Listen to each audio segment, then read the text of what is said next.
is a senior scientist at Chittaranjan National Cancer Institute, and his work is on cancer genetics.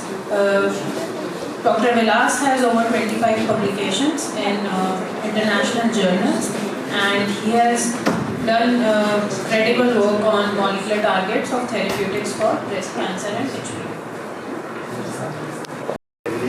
Myself, Dr. Vilas Nasar, senior scientist at Chittaranjan National Cancer Institute, Kolkata.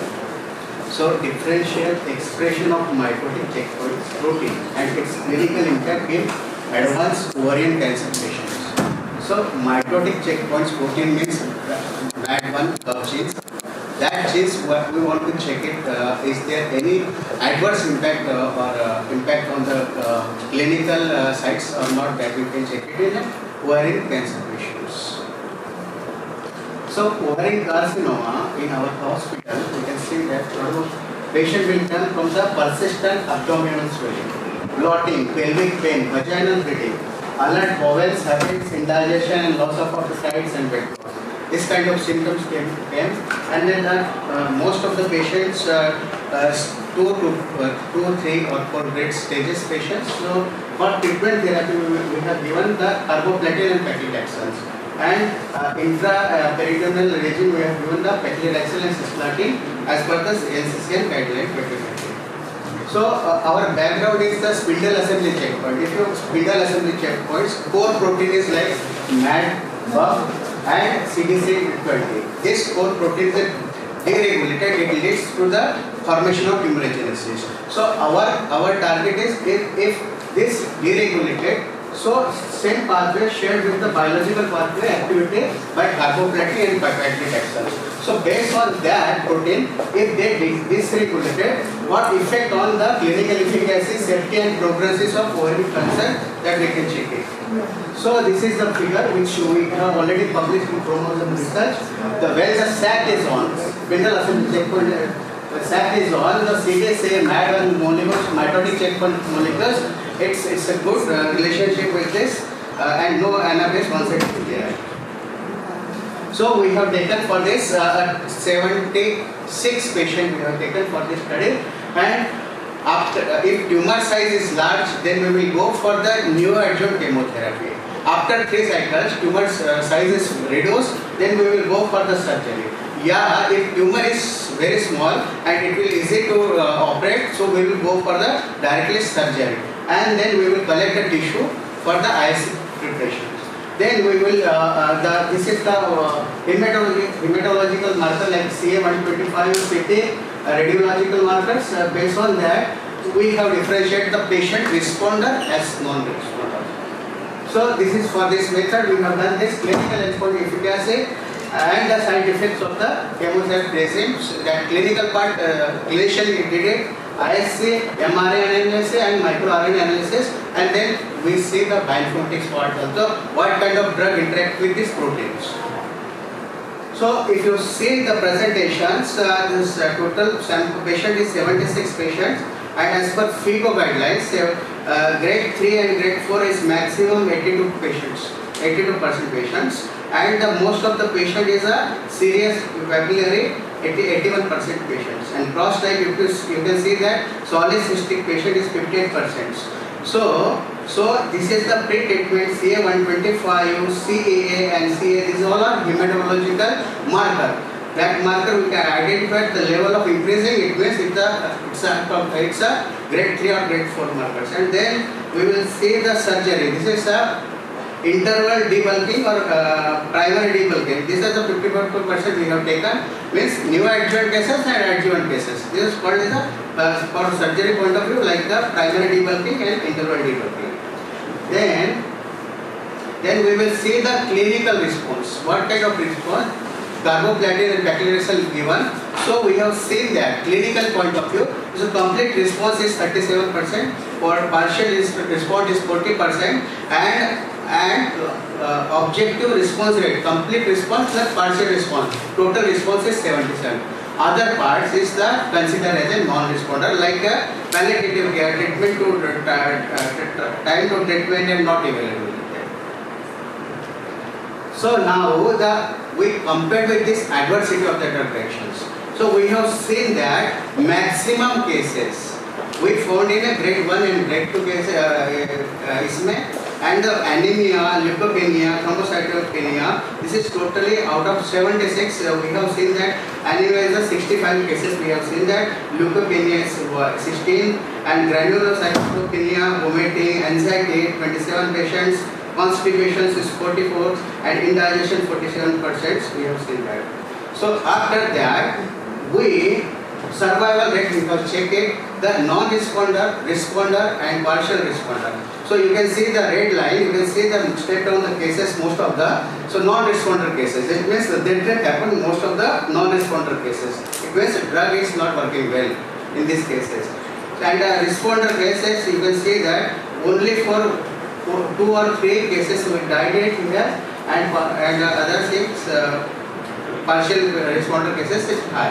And if you call as a log-rank test, you can see that it's highly significant.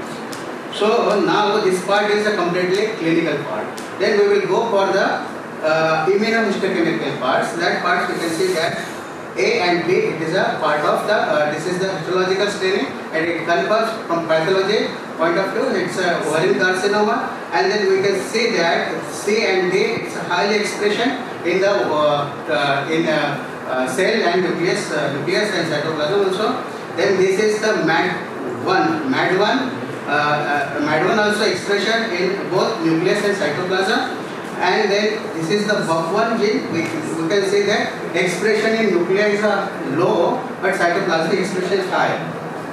Then BUF3. This is the BUF1, BUF2, BUF3, MAD1, MAD2.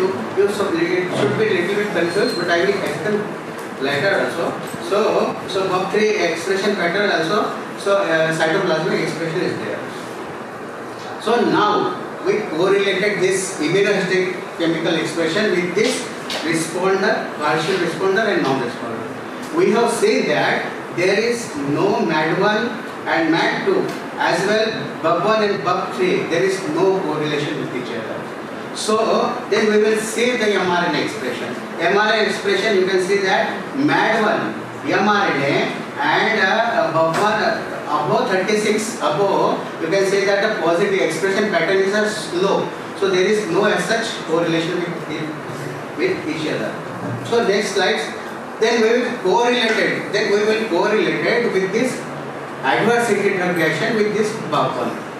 We have MAD2 genes. Then we can see that the anxiety, abdominal pain and constipation, it's highly significant with the BUF1 gene. And MAD1 was significantly associated with the weight loss and constipations. Then mRNA analysis revealed that BUF1 and MAD1 were 10 to the power -3-fold downregulated than MAD2 and BUF3. So if you see the risk factor point of view, so you can see that BUF1 and BUF3 expression has had higher risk to the survival than MAD1 and MAD2. Then we will see the bioinformatic point of view, what can happen. Because this is the patient and we can see that the genomics aspect. So this is a small part I just presented here, but a lot of part is still pending. So now we will go for the bioinformatics. Survival data was for how long? 6 months, 1 year? This is 2.5 years and half years most of the COVID में चला गया. So this is the MAD2 with the carboplatin. What kind of reaction? So you can see that this is the protein target, means the MAD2, and then carboplatin. We can see that only 1 or 2 molecules bind with this target to the drugs, and then you can see that the paclitaxel also 1 or 2 protein amino acid bind with these drugs. Then you can see that if you see the inside the body, what kind of interaction will there, that we will check in the post molecular docking stimulations. Based on that, you can see that most of the drug with the lot of proteins interact with each other, and based on that, you can see the H bond pattern also find the range between the 2 to 7 in between. That means in 100 nanoseconds, you can see that number of interaction is the high. So same thing in the paclitaxel also. Paclitaxel also interact with the after post modulations. So you can see that the interaction is a high.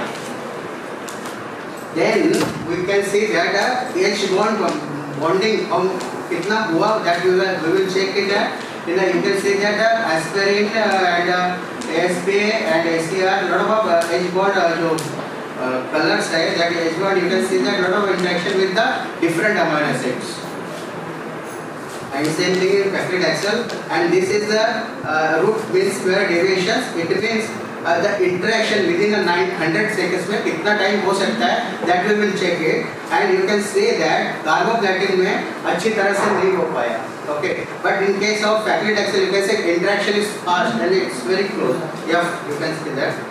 Then we finally table is concluded. The minus 7.331 the binding energy, if you see with the carboplatin with the MAT2L1 the wild type, then you can see that this energy is so high, so higher score. So clinical observation, you can see that there was significant difference of clinical outcome, efficacy, safety and survival in ovarian cancer patient receiving carboplatin and paclitaxel.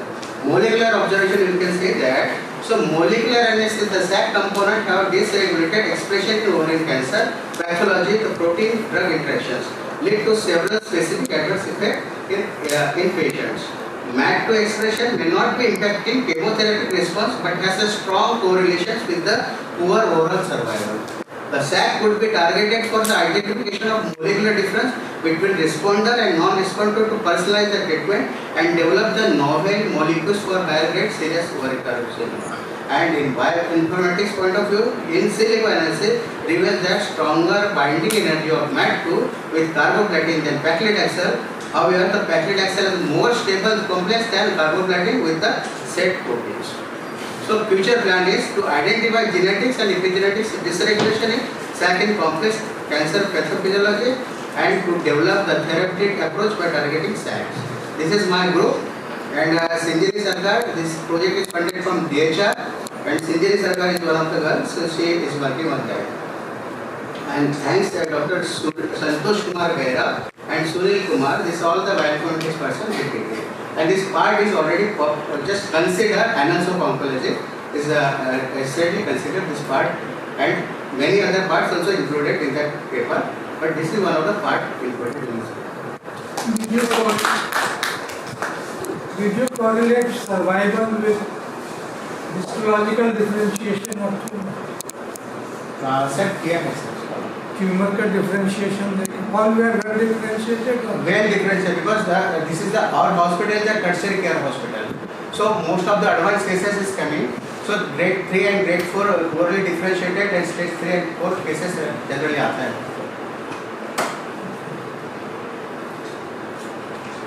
तो survival poorly differentiated का अच्छा होता है या सभी accident सब से सब चले जाता है.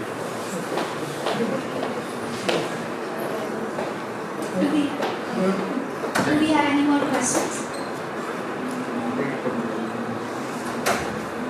Thank you, sir, for your talk.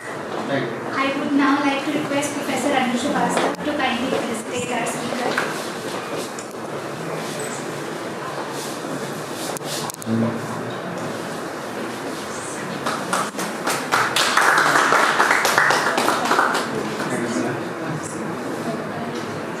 Thank you, sir.